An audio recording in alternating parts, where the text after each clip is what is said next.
the Red Sox. We try not to look back too much here, but the Red Sox coming up on maybe their biggest series with the Yankees in 4 years, as Tim Crowley wrote earlier today. We got to set the stage. And the Red Sox are coming off a stretch where my kind of summation of these last 3 games is that the Red Sox don't know how to play baseball. And I think it's interesting because when we do get to the Yankees, I think they both similarly don't know how to play baseball.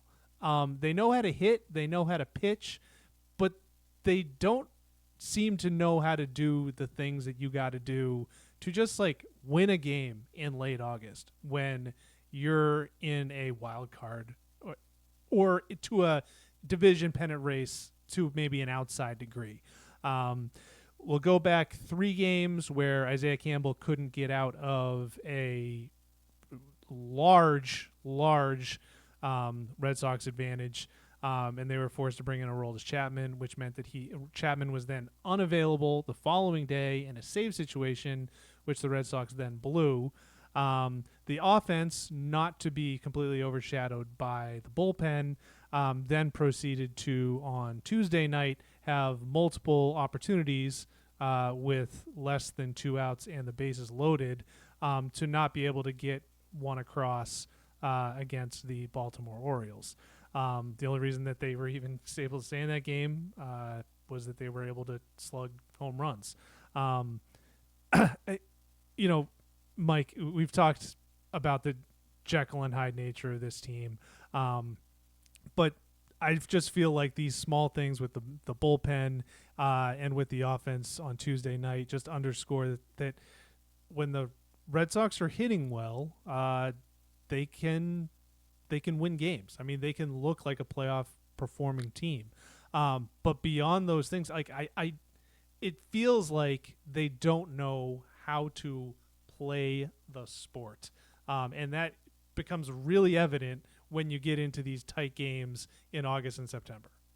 Yeah, I think it's a lot of kind of it's tied to a lot of the stuff that we've talked about in recent weeks, where I think they would crush it on the showcase circuit where they've got guys who can, run fast, throw far and hard, and hit the swing very fast and hit the ball far.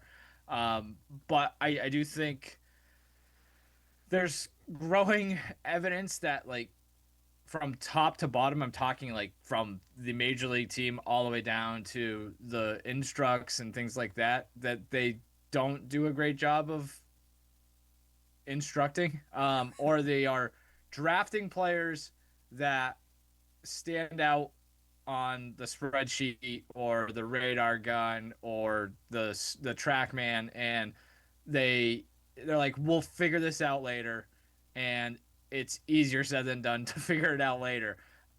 Because I think even like a guy like Jaron Duran, with whom I have a major bone to pick at some point as well, like he kind of has good instincts, but even then, I still think there are some times where it's like, what exactly are you doing? And I think this is somewhat tied to a developing take that I have that I noticed Tuesday night, and it's worth mentioning as we get closer to the postseason, assuming the Red Sox don't blow this, which I'm not entirely sure they won't. Uh, they what my man Rico, I forget his last name. I just for the Orioles on Tuesday night, the dude who came in the eighth or the not, yeah, Yeah. and I mean like that's as bad as it gets. Bases loaded, nobody out. You're on a bad team, got nothing really to play for. He shoved it so far up their ass, it came out their mouth, and like that's the type of arm that you're going to see in October. And I don't know if you're totally ready for that. And I that's a skill set maybe, and not being able to handle yourself against top rate pitching. But there might also be part of it where it's like I don't want to oversimplify it and be pedantic, but like can you shorten your swing just one time for me and try to put something in play here so that we can push a run across? I don't want to like overreact to one inning, but I do think that thing is there where to your point, Ben, if they're not hitting home runs or they're not goading guys into box, um, that's that. Finally, there's one last point before I forget it, and I'll let Tim talk about whatever he wants to talk about. But like, I, I don't think they're cheating, but like, I think it's interesting that they didn't have much success against a divisional team, a team that sees them a lot and maybe knows how to protect itself better than like the Rockies or whoever come in. And it feels like the teams that they've gotten a good read on, coincidentally, are teams that they don't see a ton. Maybe that is kind of counterproductive on its own as I'm kind of saying it out loud. But again, it's just one of those things where I think when they know it's coming, they're a lot better. And I think maybe that's a much bigger part of their strategy than we realize. So as I kind of lay all this out, I think it's a lack of relative cohesion and alignment on like an organizational basis that like they do some things really well, but they don't do everything well enough. And I think that maybe does them in at some point. It's kind of like the inverse of like the Brewers though, where it's like if they got to the playoffs, you would have a decent chance of winning because your skill could take over for a 5 to 7 game series, whereas like the Brewers are kind of 30 games over 500 on the margins. But I just think it's an interesting kind of thing to kind of keep in mind too. So that's all I have to say about that. Tim, I don't know if you want to react to any of that. There's a lot there. Yeah, no, I think maybe those are the few things saving them from the allegations are one, coming back to earth a little bit, losing 3 straight games at home, which was kind of unheard of throughout the course of the summer, and also the fact that maybe the headlining game of that being against the Astros at Fenway a few weeks ago, and Hector Neris having an issue with Kyle Hudson. Well, I mean, there's also the fact that Hector Neris just is not the reliever he once was, and the Red Sox still shelled him down in Houston, so that may be the only thing protecting them. But this relates back to what Ben said at the jump of this conversation, that we're going into a weekend series in the Bronx of two great rivals, two teams that are pacing the wild card race, but equally have become the laughing stock of baseball in some ways for not knowing how to play the game the right way. Obviously, the Dodgers ran their victory lap and then some in the World Series last year. They've been all over the defensive metrics of the Yankees, but the Red Sox have been the same way. Maybe not on the national level of getting laughed at like the Yankees have, and particularly in October last year. But this has been, multiple years, multiple summers worth of the team being able to not have productive at bats, not have fundamental defense, which for this team, it's been a while since we've talked about that. So that's, I guess, a step in the right direction. But that was so much of the story the last few summers was people playing out of position, which I guess is still the case with the drop off at the plate that we've seen from Cedar Rafaela since having to play second base. It's night and day numbers when you look at his OBS. But for this team, it's just continuing to run into outs here and there. And that even happened in Houston last week, sending Romy Gonzalez in a 1-run game in a situation it really didn't make sense to try him. Inverse, obviously, talking about last night, not trying Colton Cowser with Nate Eaton as well. The metrics obviously back him up, and Alex Cora is very rooted in his pregame notes and in not wanting to take chances on guys that they've outlined before the series of, hey, this is who we want to test in this outfield spot. So I understand that. But there's also still, like, you want to try to test the guy, right, and make him make the right throw. And Cowser obviously didn't, but there's no way of knowing that before the play. It's so frustrating at times, I think, for this team to, as you talked about, not having fundamentals, not being able to get bat on ball. And all you have to look for last night is that one column in the box score. 0 for 13 with runners in scoring position. You're not going to win games like that in October. You're not going to win games in the playoffs without Aroldis Chapman being available. It's those things that this team has to figure out. And I thought it was interesting. I think it was Mike that said it in the start of this. Those are the things that it takes to win in August and September and close a playoff race. Like we kind of talked about in the article I wrote, this is probably the biggest series the Red Sox played, not just against the Yankees, but probably in a race in 4 years. And that was also against the Yankees back in September of 21, where they didn't do the things to win that series. They got swept at Fenway Park. Giancarlo Stanton completely took over, but they still found a way to barely sneak in on the last day. They were in that kind of weird 4-team stretch at the final day of the season. But I think something that still maybe gets forgotten, and not trying to be too pessimistic, is the Red Sox are some help from the Mariners and the Blue Jays that day, and a Rafael Devers moonshot off of Kyle Finnegan from at this point 6 straight playoff absences and a potential collapse this year from being 7 in a row. I don't want to paint that picture too hard, but that is a reality that they're looking at. And that 21 team did not play particularly well in August and September. And it was really unknown how they're going to respond in the playoffs. They just got a really good start in that first inning against Garrett Cole. So this is a story that even to the last days of contention has been very true, that this team has not played well in August. They're only in a game over 500 since the All-Star break. This is a team that has to turn around, but it is fascinating to see who can screw up a game more this weekend, because we've seen both of these teams do it time and time again throughout this year. Dude, paint away, Picasso. Like, I'm all for 2021 Red Sox erasure. Like, I prefer, if we could go back in time, they would have blown that thing in Washington and not made the playoffs, because they've been able to shake their ass for 5 years since then and say, well, we got within 2 games of the World Series. Like, it was some sort of magic, run that they went on when they almost vomited all over themselves down the stretch. But at the same time, the flip side of that is, like, they almost went to the World Series with a team that wasn't that good, which kind of speaks to the whole thing that we were talking about here. So that's, that 2021 thing is, I get a hair across my ass about that every time I hear it. Not from you. I think you handled it well, but Sam Kennedy trying to tell me that. But Tim, I think like the addendum that makes that over 13 with runners in scoring position even more aggravating is that they didn't even need a hit. You know what I mean? They just needed a ground out or a fly ball or something to get that run across. And in all honesty, like I think it was the 8th inning when they got the bases loaded, none out, and it was Duran, Story, Yoshida coming up. I was not feeling really confident about their ability to get a run across. I would have felt really confident, oddly enough, if Yoshida was leading the way in that, because he's the king of rolling a ground ball to the right side to potentially get a run in. But Duran and Story being the first 2 guys coming up, I mean, those are not guys who necessarily either lift fly balls or hit, medium velocity ground balls to get that run in. I mean, Story neither walks nor hits. He strikeout or line drives.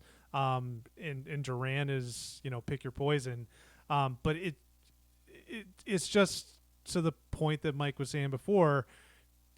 It's just organizationally they don't seem to have those guys. I mean, you look at David Hamilton not being able to get down a bunt. Romy Gonzalez also not being able to get down a bunt, just within the past week.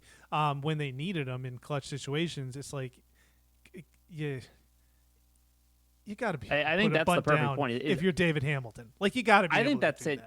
Yeah, I think that San Diego game maybe just people are going to talk about last night more, especially 3 innings in a row of having the bases loaded and not being able to capitalize in those spots. Obviously, Nathaniel Lowe has the home run to tie it, but that San Diego game should be getting just as much criticism, because this plays into exactly what you're talking about from an organizational structure of not being able to do the little things and play situational baseball. We all know how long it took Connor Wong to drive in a run this season or have an extra base hit, or we all know the shortcomings that David Hamilton has, other than the fact that he runs really fast. How is that not a priority from spring training on, of understanding the lacks of what you have in your tool bag as a hitter, and knowing that this may be the only way you can positively impact the team is being able to get a bunt down, and that's multiple Wong players is the on the one roster. guy who can get a bunt down. To be fair, I mean, that's the only thing he can do with the bat.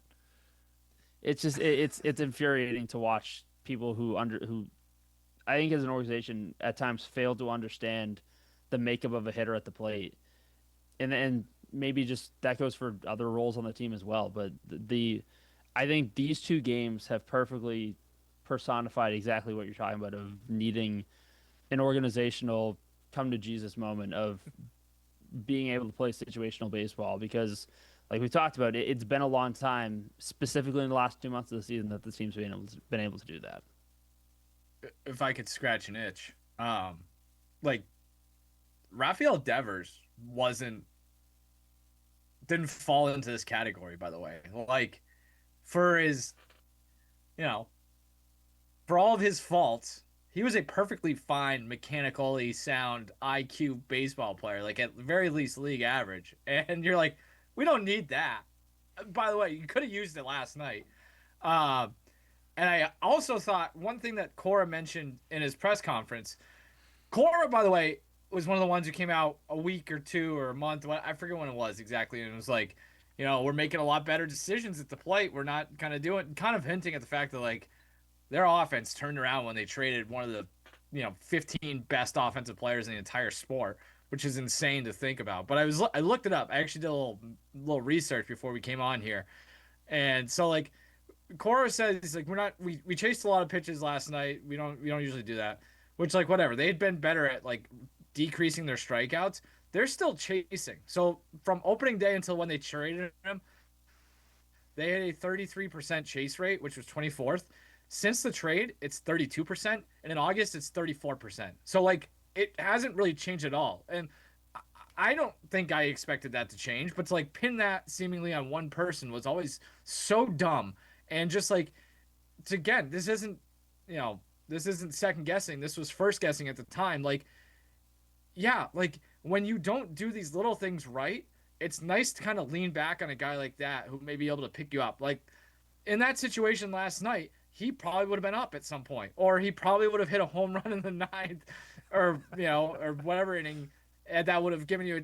It's just the butterfly effect takes over, and they just would have been in such a better position. And like the 10-15 minute conversation we've had about all the faults that this organization has, like he wasn't technically part of that in my opinion, at least for a guy who's going to give you a 900 OPS. If he like kind of maybe gets the bad read on a line drive up the middle once in a while, you can live with it. But I just think that there's been a lot of like revisionist history about this team in the moment, and I think it's false for starters, and I think the numbers more or less back that up.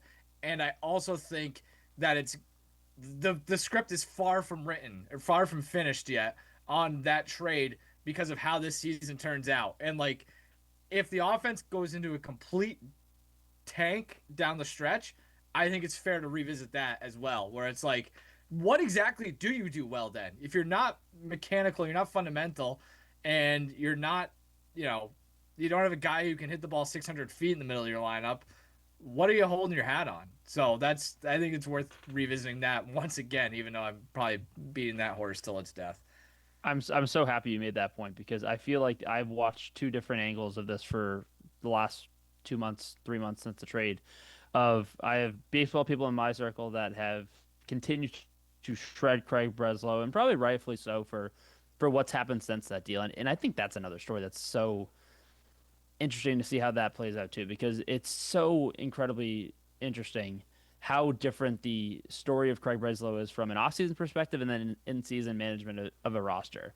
Have been remarkable to watch him produce 3 All-Stars that were not on the team last year onto the roster this year, but then have so many of these roster issues this year that it's starting to be that time of year where you're starting to hear from Alex Cora again of, the roster is what it is. But this is a story for the trade that could be very different even a year from now, because obviously the focus is now at the big league level that Rafael Devers has had a 700 OPS in San Francisco, and he's struggling to hit the ball the other way because it's a totally different ballpark. The Giants have the worst record in baseball since the trade. The Red Sox have, I think, at their peak, been like the 3rd best record in baseball since June 15th when that trade went down. So that's obviously at the circle of everyone's minds is, oh, well, this quote from Craig Breslow where he said right after the trade of, well, we might win more games than we might have had this trade not go down. If the Red Sox go and get hot like they did in 21, where they reverse this subpar August and September and get hot, that's going to be the story that Red Sox fans and potentially certain media members around the city will tell. But this is not just going to be limited to this year. There's a lot. That contract is still very, very new for Rafael Devers. This is not going to be a guy who hovers around a 720 OPS for the next 8 years in San Francisco and potentially beyond that. Like when he's heating up at the All-Star break next year and is back to being a 3,000 guy with a 920 OPS, and Jordan Hicks is on the verge of being DFA'd with $12 million on his contract, and Kyle Harrison, who's been better lately, still trying to figure out an arsenal and match his potential. The other prospect, your first rounder, is gone for Dustin May, and Jose Bayo is still in the lower levels of the minors. So I don't want to say it's hard because I think this is a very different situation than the Mookie situation, but we're talking about a return that could be worse. Because at least Alex Verdugo showed up in the playoffs that year. What do you get? I don't know what you're going to get. I would feel so much better about this team's flaws if they had Rafael Devers still, which is, it just makes it a little easier to absorb. I also think maybe the smartest thing Craig Breslow did was traded Rafael Devers when he did, looked at the schedule, and it's like, watch this. I'm going to say something pretty cool right now. And it's like, they're like, Craig, what are you doing? We just traded the best player we have. How are we going to be better? He's like, no. Trust me. We've got the Nationals. Yeah. We've got the Rockies. We've got, the Sisters of the Poor coming up. We're going to get red hot, and we're going to be able to, put all these numbers up that say we're doing better than we are. And that's exactly what happened. But now it's getting to nut cutting time, and it's like that's when you kind of need your studs to be studs. And their stud is in San Francisco. I saw a Cubs fan, so take it with a grain of salt, share a stat that the Brewers lead the league in errors committed by their opponents this season. And the idea that they were trying to get at is this is an unsustainable thing. They're going to come back down to earth, which it might be.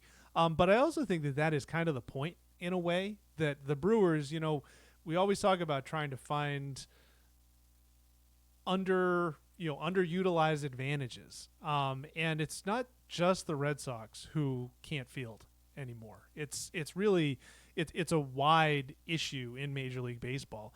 And the ability to just put the ball in play, it can be an advantage. And yes, I mean, can it be something that can carry you through a 5-7 game series? Not necessarily, but over the course of a long haul, it has obviously been an advantage for the Brewers. Ergo, going into this Red Sox-Yankees series, I do think it's interesting that we have two teams that in different ways have almost eschewed the very value of having a good at-bat and being able to hit the ball. In the Yankees case, obviously it's come with a lot more of an expense paid, but is an expense paid to the altar of the home run, essentially. And the Red Sox, it's a little bit of a cheaper approach to getting people who hit home runs, but not at the rate that the Yankees are looking for. I mean, that's, why was Nathaniel Lowe brought in? Because he has the ability to, hit one. Why is Trevor Story been given the continual chances all season long? Because no matter what his batting average or his on-base percentage is, at the end of the year, he's probably going to have 25 bombs. And so it's very similar. Like, they both took very different pathways to this point, but they've both gotten to the same sort of flaws where they can look great for a while, but when they don't look great, they don't have another gear or they don't have another tool in the toolbox beyond just hope somebody walks and then the next guy up hits a homer. I would just say with Lowe and Story, like, they are guys that have defined positions too. And that's something that's not, a necessity to be part of the Boston Red Sox 25-man roster. So I do think that they bring that to the table as well, where it's like there's a little bit of stability and dependability. I was actually going to make a similar point before I distracted myself earlier with everything else I said about, like, the Red Sox and Yankees have gotten to this wherever they are in, like, by going completely separate roads. Like, one of them took the little highway, the other one took the big highway, as I used to say when I was a wee lad. The Yankees took 91 north, and the Red Sox took 5 and 10. That's if you're from Franklin County, you'll understand that. But they both got to Greenfield, and but like, it's interesting because, like, the Yankees do it in a way that's like these guys are filthy rich and overpaid because they did those, like, very specific things very, very well. And it's like, if you're not doing those specific things, then you're Giancarlo Stanton with, you're a real life game of operation, and all you can do is hit the ball 500 feet once a month, and it's like, all right, that's not great. So what do we do with you now? And whereas, like, the Red Sox, they're just like, we're kind of trying to build you into that guy eventually, and we're not quite there yet, so we'll just kind of wing it until we get there. yeah, it's not my cup of tea. Like that's the other thing. It's like, well, so wait, the other point I was gonna make is like, why does it have to be one or the other? Like, why do you have to build your team with players who are either mechanical, fundamental Brewers, or you can be the Red Sox or the Yankees? It's like, why can you not coach or teach or build a roster that like, yeah, man, like innings 1 through 8, like we swing out of your ass. Like if you try to hit a ball and lands down, that's great. But like I think you're good enough with the bat that you can short, and maybe they are doing that and these guys just actually can't do it. I would defer to someone smarter than me on like player development and be like, maybe that just isn't a thing that exists anymore. And maybe that's of a bygone era, but like it doesn't have to be one way or another. But maybe it does. I don't know.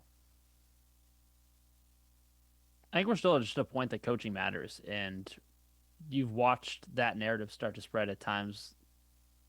Maybe not so much this year, but in the past of this organization, I think it was after the 23 season, in that end of season presser, it was the most we've heard Alex Cora talk about of we need to be better, and there's more accountability now on my staff than there has been, and there needs to be moving forward. And you watched immediately a pretty major turnover on that coaching staff from 2023 to 2024. Like that stuff matters, and I think so. You've seen that on the Red Sox side.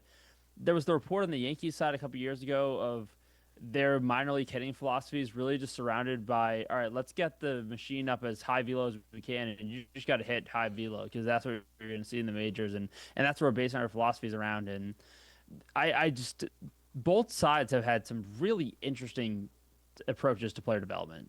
I think especially more with the Red Sox is at the major league level, and I think say what you want about last night, Kyle Hudson has been invaluable to the Red Sox because he made Jarren Duran into what last year was, and I will cut him some slack there. But I think we've seen way more of that from kind of talking about that like ability of like taking the two roads to the same spot. The Red Sox, it's been I think some shortcomings at the major league level of getting the most out of guys. No matter about Alex, I know Alex Cora likes to talk about we're out here working at 1 o'clock and we're out here every day. Well, that team that's working every day has also led the American League in errors in each of the last 2 seasons. And it's going to be right back up there again. Whereas the Yankees, I think it's a similar thing of lacking the right philosophies in the minor league development, and also having a manager that has also had his own shortcomings as well, despite where the Yankees have gone the last 8 years. The Yankees, though, I feel like it's just they're not physically capable of doing that. You know what I mean? Like I feel like DJ LeMahieu at this was 1 billion years old. Jazz Chisholm has always been an athlete who is playing out of position, and I say that not really knowing what his right position should be. So like a lot of it, like the Yankees, I feel like it's like I don't really think that they're necessarily good fielders inherently. The Red Sox, I just feel like it's at some point like there was an instructional absence or something of that nature. Like David Hamilton should be able to turn a double play. I mean, those sorts of things should happen when you come up. Roman Anthony should be able to play the outfield, and there's just like something there. Like that's not a physical deficiency, at least for me. That's something else. And I don't understand like why that's been the case, especially since he's come up. Yeah, he is a long-term left fielder, and I don't think there's doubt Anthony about that. is, yeah. Yes, but so I'll give him credit. Tony Matt should be on the ultimate victory lap right now of that little rant back a few months ago. Why do I have to go do my own research to find out he's a DH? The Red Sox aren't helping that cause, especially now that Yoshida's going back into the outfield. Why? I mean, I wrote a pretty good story, crucifying Maz for that. So thanks for reading. He's not a DH. That's whatever. I'm not gonna. I don't think it like getting into specifics of it matter, but like I think Yoshida's the bigger problem if we're talking about like roster construction and guys not knowing how to play very important parts of the game and giving them $90 million to not be able to do half of their job. Like that's the bigger issue in my opinion. Like that's what's kind of frustrating.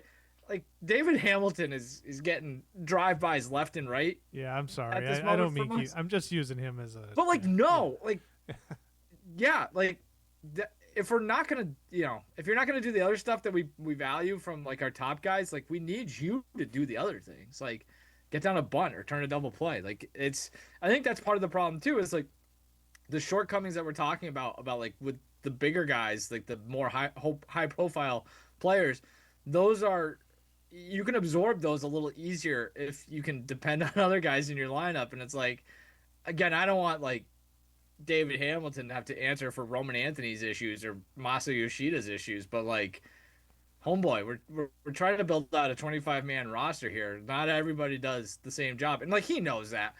So maybe this is more of like a Breslow thing, where it's like this needs to be a better. Oh, you know who it probably is? It's Cora, because Cora was talking in February about like there's no way we could have traded David Hamilton in the offseason. It was like, why? So, like, it's a whole, yeah.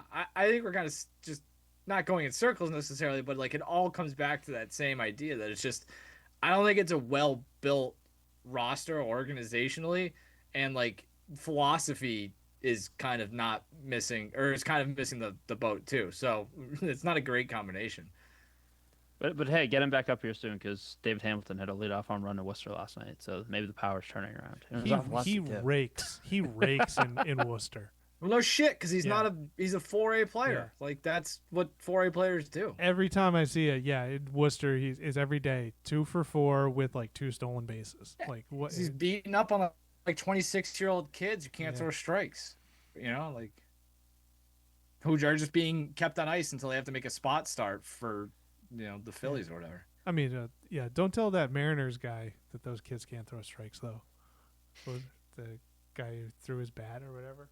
Oh, that was Yeah. But my point exactly. Yeah. Only 10 David games Hamilton. for that, too. David Hamilton feasts on those guys.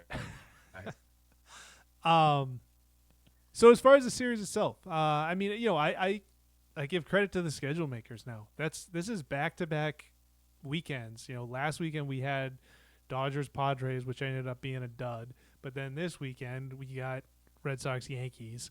So good on them. I do think it shows the challenge of baseball though, trying to create buzz, because it's really hard to create interest when it's the middle of August and you're staring down the stretch run of your regular season. And it's also tough when half the world is keyed in on watching Efton Chisholm and Josh Dobbs and are really getting excited for football season. So